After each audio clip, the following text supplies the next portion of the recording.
Hello, welcome to Guide London. My name's Nick Salmond. I'm a Blue Badge Guide for London and one of nearly 600 members of the Association of Professional Tourist Guides. That's the people behind the Guide London website. Now, if you've been watching over the last few weeks, you'll know we're doing a series of live broadcasts here on a Monday, a Wednesday and a Friday, trying to bring a little bit of London to you. We're not allowed to go out and show people London at the moment, so we're trying to show you bits of London through the medium of social media, in hope that when the crisis is over, you can come back to London and hopefully you'll hire a guide to show you around this wonderful city. We've been trying to show you some of what our guides can offer in the hope that you will book them when you come and visit us in London. Now, over the last few weeks, we've had lectures on all kinds of things, from the history of London through its culture, some of the films made in London. Today, we're going to look at the health service in London. The health service, of course, the top of everyone's mind at the moment with the coronavirus. You may have been seen on the news that every Thursday here around the country in the UK, we have Clap for Carers. Everyone comes onto their front porch and they clap the health service professionals who've been doing such a marvellous job during the coronavirus crisis. The picture you can see on the right there is the three children of Prince William, Prince George, Princess Charlotte and Prince Louis, doing their own little applauding for the health service workers on their family estate in Norfolk, where they're self-isolating at the moment. We, of course, have the National Health Service in the United Kingdom, formed in 1948 with the intention of giving free healthcare at the point of use for everyone who needs it. It's something that many British people are very proud of. If you remember the opening ceremony of the 2012 Olympic Games here in London, you will remember there was a whole section dedicated to the National Health Service put in there by the director, Danny Boyle, who looked after the opening ceremony. So today, to talk about the health service, I'm joined by Patricia Ellis. Patricia's going to tell us all about the history of the healthcare in London and in the UK, dating right back to the time the Romans were here. She'll talk about some of the places you can visit here in London, where some of those great innovations in healthcare happened, and she'll go right through to modern times and some of the great research establishments we have here in the city. We are broadcasting live, so if you've got any questions on the health service, then please put them in the comments page on Twitter or YouTube, and we'll try and answer them at the end of the programme. And tell us where you're watching from as well, and we'd love to know where you are located. And do share these videos with your family and friends as well. They're all on YouTube. Just go and search for Guide London or on our Facebook page. We'd love you to share them with as many people as you can. So for now, I'm going to hand over to Tricia, who's going to tell us all about healthcare in London. Tricia. Thanks, Nick. So good afternoon from a very sunny West London. I'm Tricia Ellis. I'm a Blue Badge Tourist Guide, qualified in 2019. Before that, I was originally trained as a physicist, and more recently worked in clinical research within the NHS. So I'm going to share with you a few stories about the people, the places, the discoveries and the organisations that have helped shape our healthcare over the time.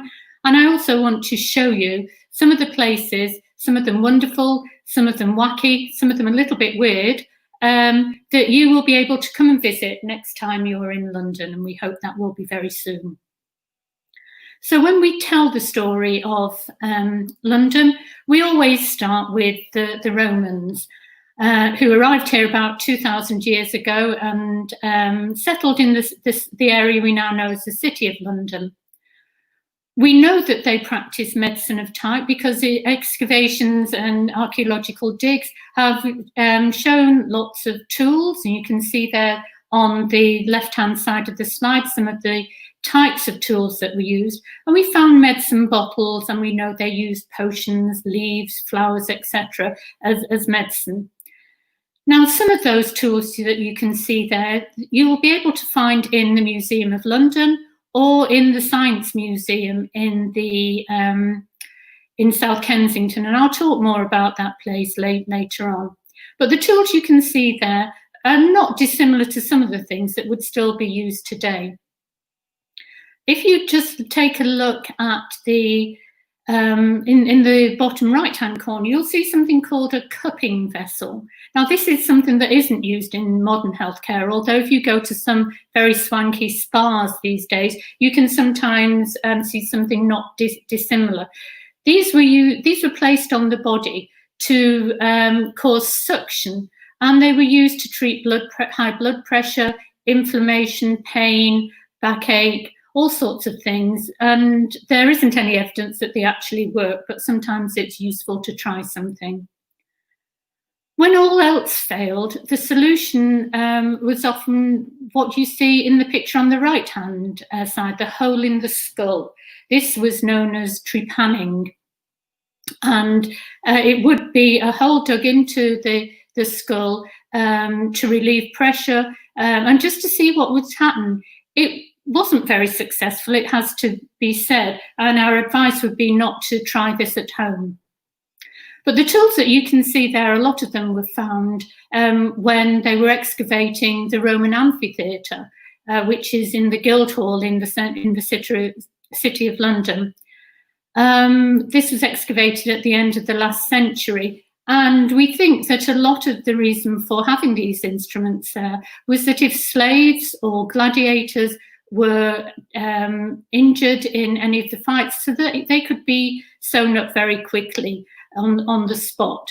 And we think perhaps it wasn't completely altruistic. It was because the Romans didn't want to lose a good slave or a fighting gladiator.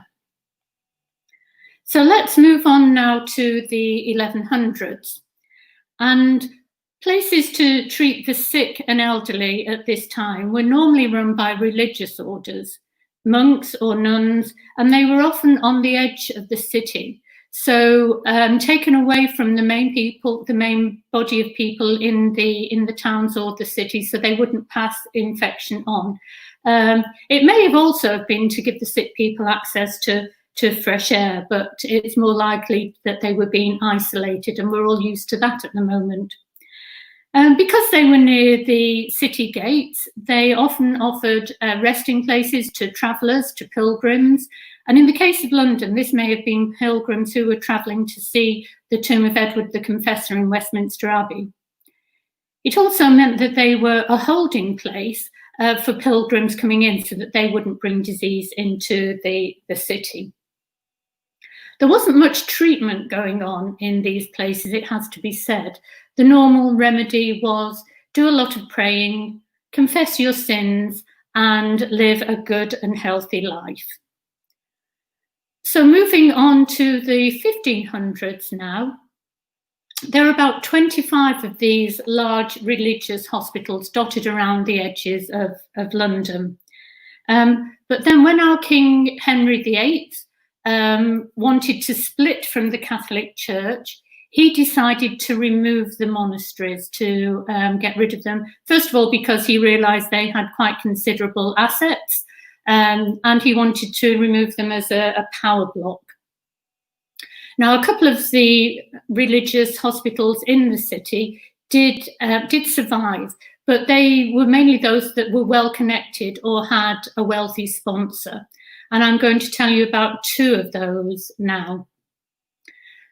So the first one was St. Bartholomew's Hospital, and Nick is just showing a slide there at the inside of the church. St. Bartholomew's was founded in 1123 by a monk called Rahir. Now, he has sometimes been called a court jester as well, so we're not quite sure of his position, but he was a great favourite of the King Henry I at the time. He went on a pilgrimage to Rome and fell ill with some sort of malarial fever.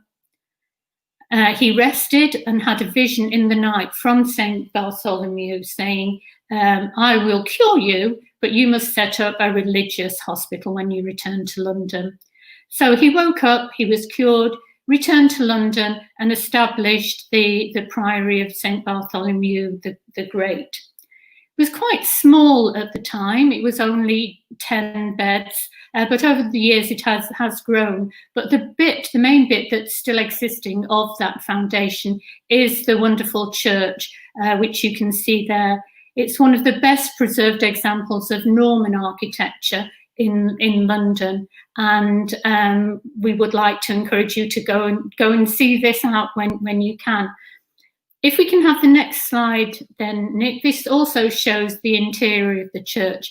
And the very elaborate tomb you can see there is to Rahir. When he died, he was buried in the church. And there is saying that on Christmas Eve, his ghost leaves the tomb and walks across the courtyard. But what was particularly important about the church at the time was that on St. Bartholomew's Day, which is the 24th of August, then miracles were said to happen. So people would come and congregate in and around the church on that day and pray for their miracles. So, as I said, the church managed to survive Henry VIII's dissolution, and it expanded. And in the 1700s, it formed its own medical school. Now, when you have a medical school, you need a department of an anatomy, and the anatomists need dead bodies to cut up. Now, St. Bartholomew's was quite lucky in this respect, because at the time, the only bodies that it was legal to cut up were those of criminals who'd been hung or executed. And they were very close to Newgate Prison, so they had a good supply of them. However, as we became more law-abiding, there were fewer bodies available, and seeing a gap in the market, there's always somebody enterprising to fill it. Enter the body snatchers, who would come and remove freshly buried bodies from graves and sell them to the anatomy school. Now, you may have heard of the famous body snatchers in Edinburgh, Burke and Hare, and the London ones were named the London Burkers to copy that. Now, the picture you see there is St. Sepulchre Church, which is just around the corner from St. Bart's. This had a graveyard, so this was one of the places that the grave robbers chose to remove their bodies. Now, you can see on the right-hand side of that a building with a roundish corner, a doorway, and a round window above it. This was built as a watchtower to oversee the graveyard to try to deter the body snatchers. It was taken down, but it has been rebuilt again more recently so that we can see what it looked like. And if we can have the next slide, please, Nick. Just a few hundred yards from that church was a pub called the Fortunes of War, and it was on this corner here that you can see in the picture. It was knocked down in 1910. But the landlord of the pub was also very enterprising, and he created a room with shelves on that all the bodies could be lined up on. So the teachers from St. Bart's would come along to the pub, have a pie and a pint, and choose the sort of body they needed for their next class. And if you look at the picture on the right-hand side, there is an inscription to that effect on there. So that's very close to St. Bart's. You can see that today.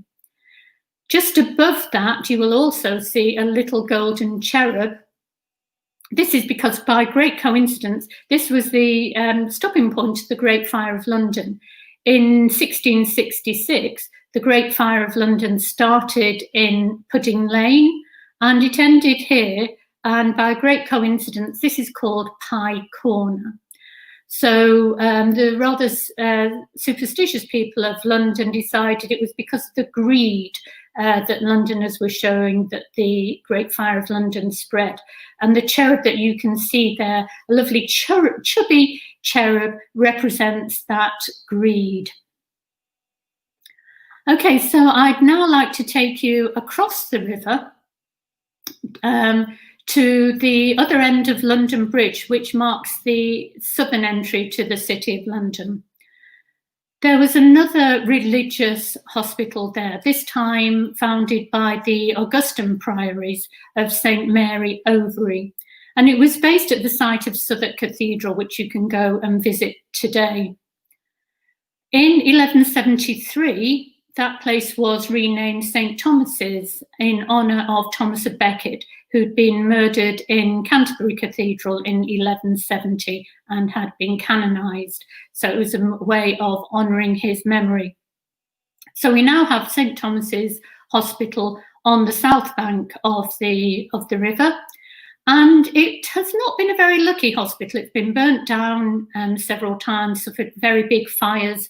It too was dissolved by Henry VIII, but was able to reappear. But in the 1860s, it was moved completely to a different part of London to make way for the railways. So the only bit of that hospital which still survives is this lovely church, which you can see now. Well, some church and some adjacent buildings. Now, it's thought that Sir Christopher Wren, who is the master architect who built the wonderful St. Paul's Cathedral in the city, may have had some sort of involvement in the design of this church. He was a governor of St. Thomas's at the time and had given £500, quite a considerable amount of money, to the rebuilding of it. So it was completed in 1702 as the church for the hospital. When the hospital was moved over to opposite Westminster, a lot of it was boarded up. And it wasn't until the 1950s, when some renovations were being done in the attic and the tower, that we discovered an old operating theatre. Now, this has been restored. It wasn't like this when somebody suddenly burst through and found it. But it has been reproduced true to the drawings of that time. And you can see right in the middle the very basic operating slab. You can see underneath a box of sawdust. This was used to scatter around and absorb all the blood, because there would be a lot of blood from whoever was being operated on. This was opened in 1822, and this was a time before any anaesthetics, before any antiseptics, and before our understanding of infection control or infection spread.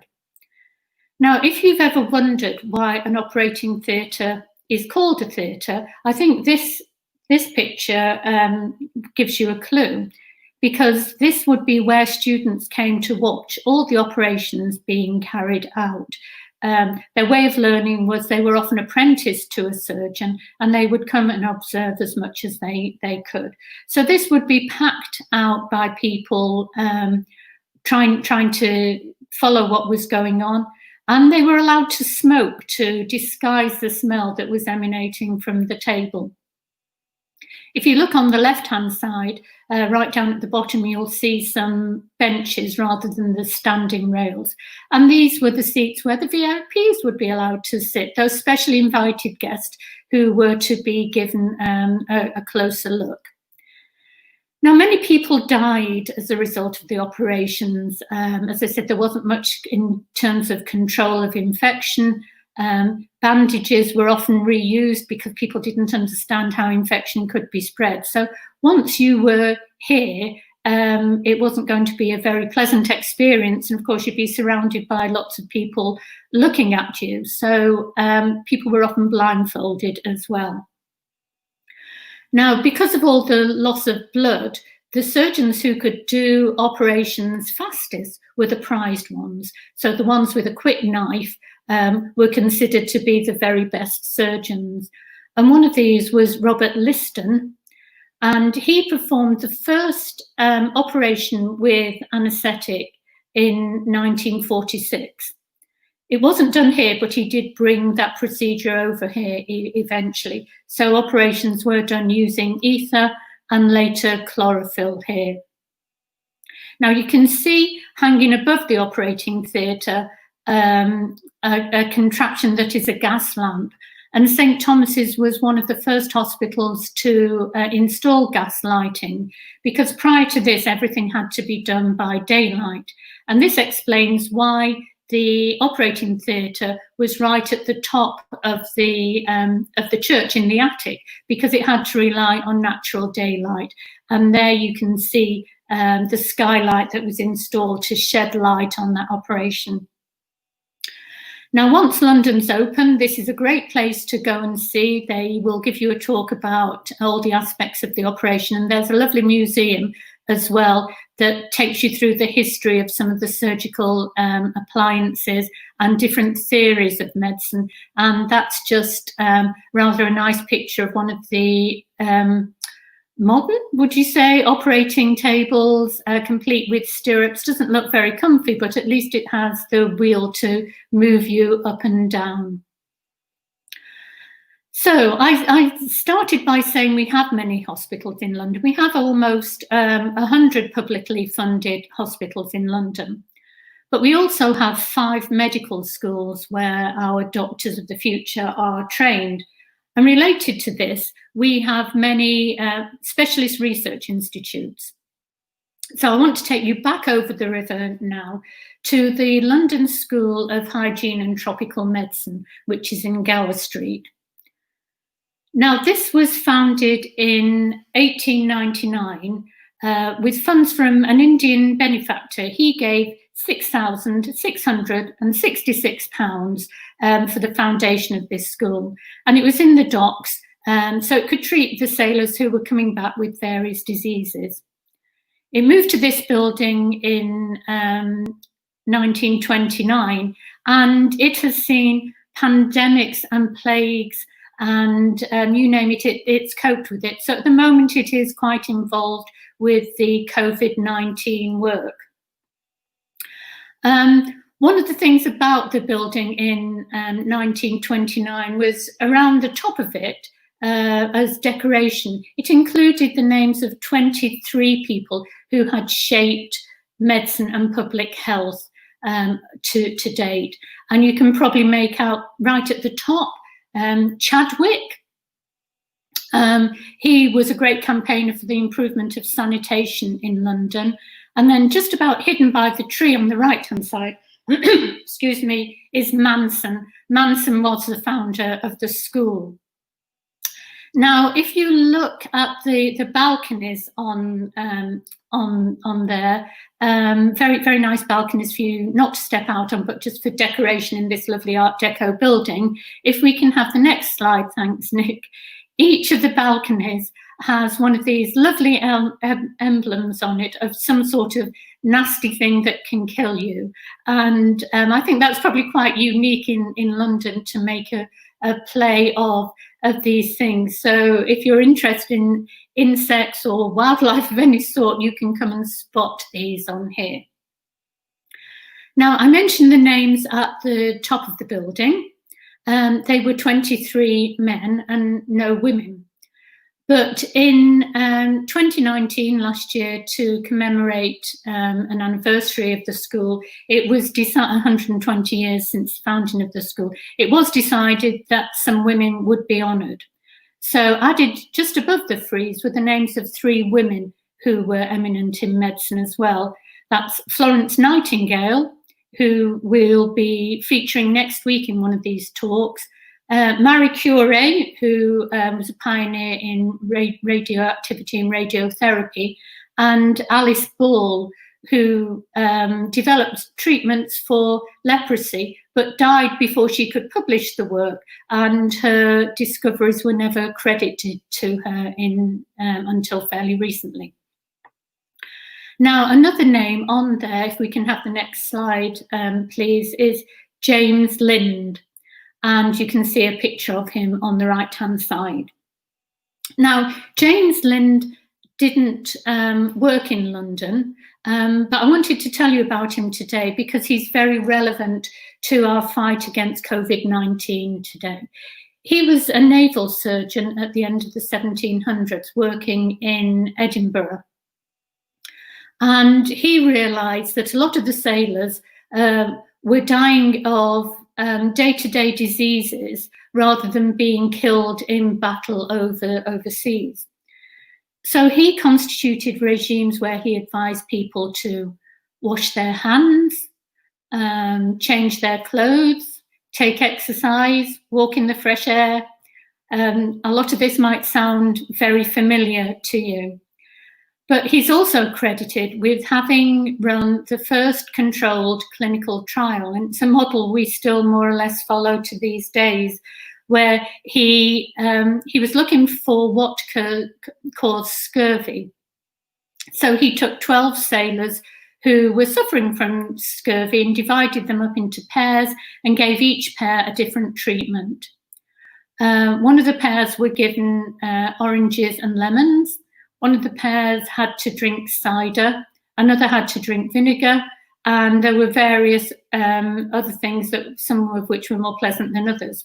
But after a short time, the oranges and lemons ran out, but the pair who were taking those had become much better, whereas the other people with the other treatments, the other regimes, had not showed very much improvement at all. So it was his conclusion that it was something within the oranges and lemons, which we now know as vitamin C, was the cure.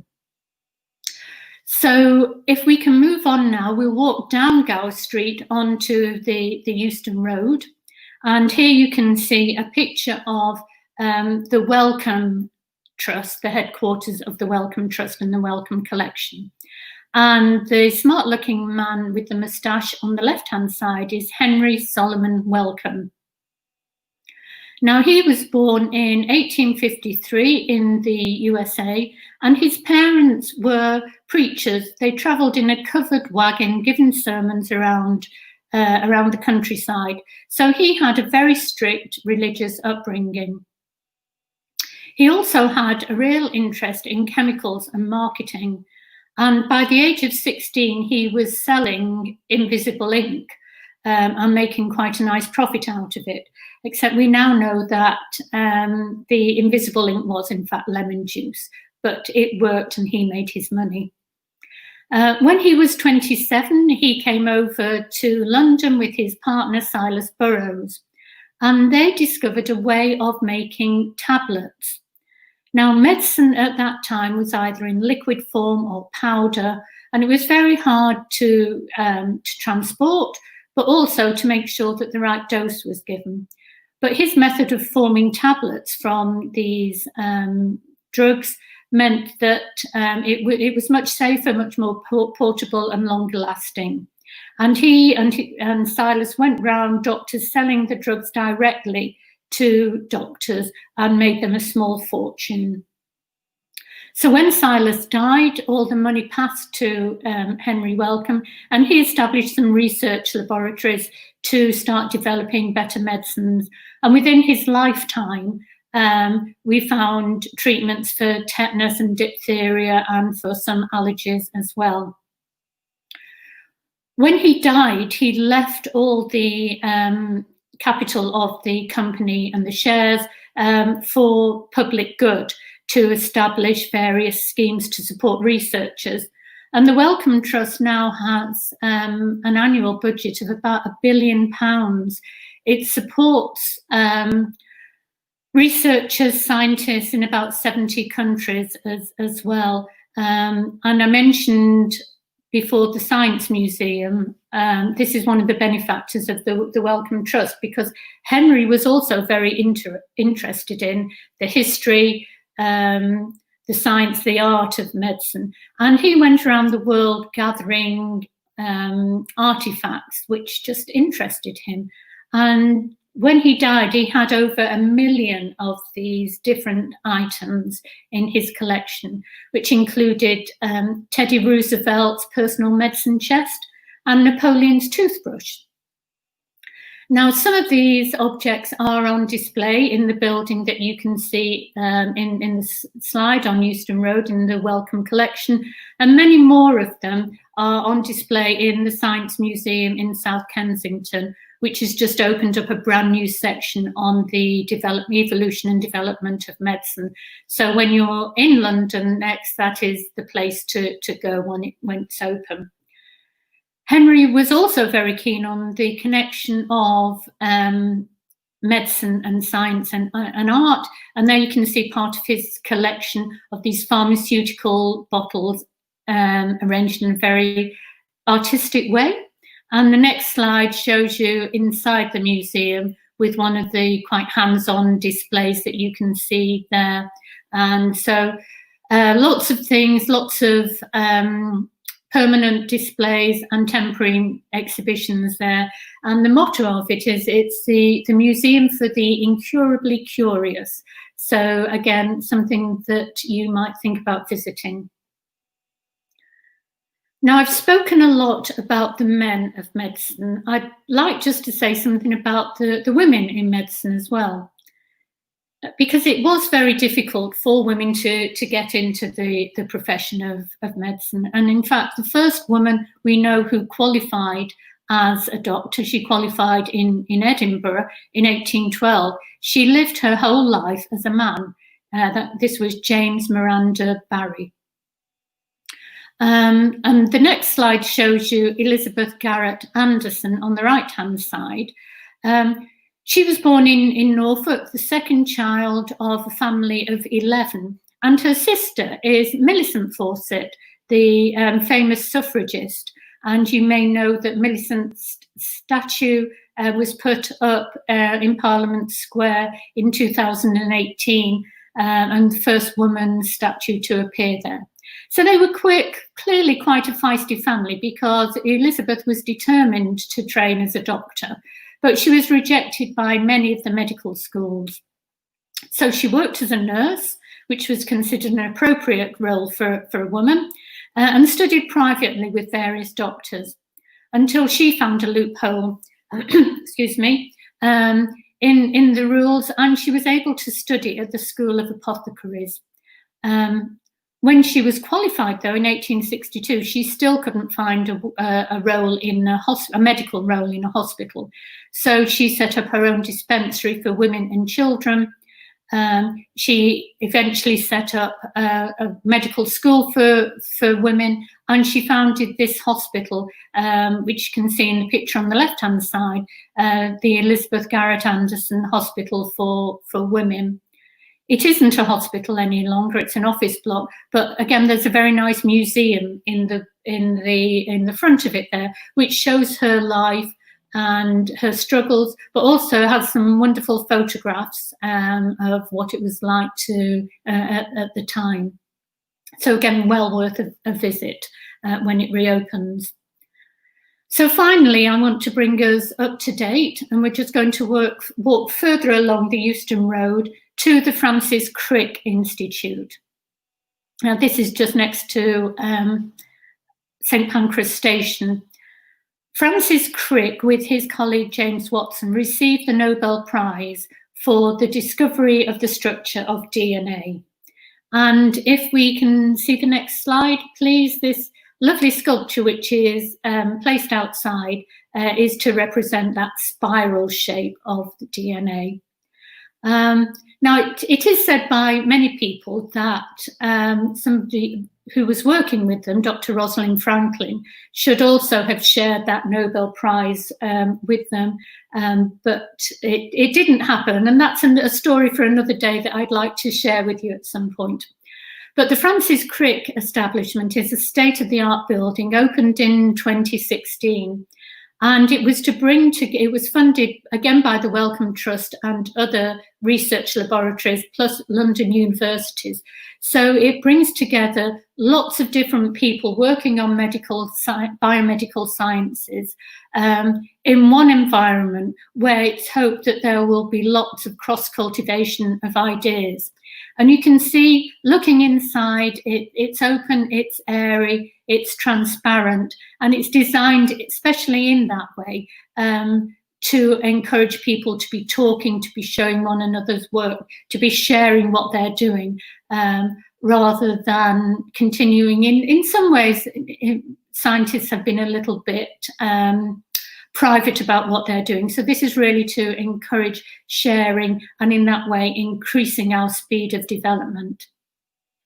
Again, this has a museum there which you will be able to visit when it reopens, and they have a lovely programme of talks and events, some of which will be ongoing at the moment.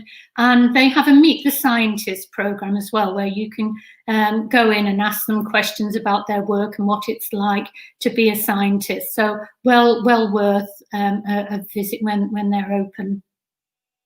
At the moment, a lot of the staff have been diverted on to work on the COVID-19 virus.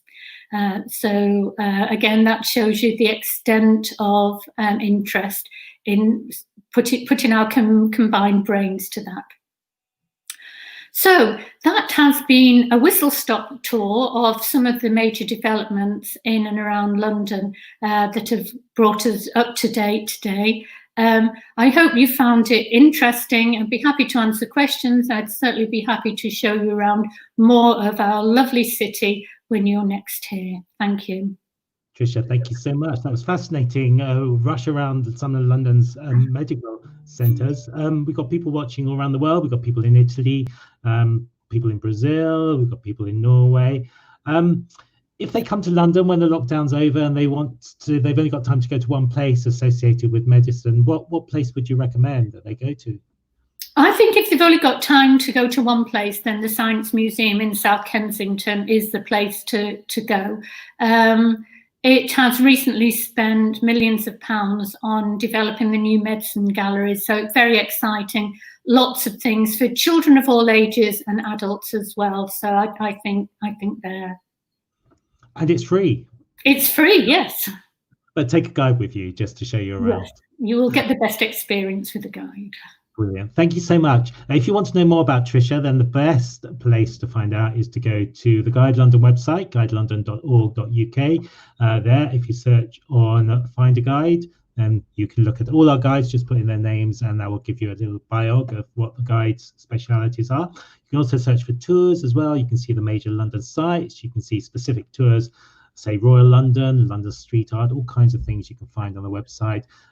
If you click on those, they just take us to a page where you can see more details about the sort of things you can see in London. And there's a form you can fill in. And if you fill in that, tell us when you want to come, tell us what you want to see, and send that off. And then some of our guides will get in contact with you and tell you exactly what they can bring to your tour of London. Thank you very much for watching today. Thanks to Tricia for the wonderful talk. Please do share it with your friends. I saw someone said they came in a bit late, but that doesn't matter, because now we are finishing. You can go back to YouTube or Facebook and you can watch the whole thing from the start and share it with your friends as well. We'll be back on Friday. On Friday, we're going to look at Greenwich, which is a suburb to the southwest of London. Very historic links. It's the home of royal palaces. It's the home of the Royal Greenwich Observatory. It's the very centre of the world where East meets West, and we'll be talking all about the area of Greenwich on Friday at 4 p.m. So don't miss that. But from me and Patricia, for the moment, goodbye. Bye.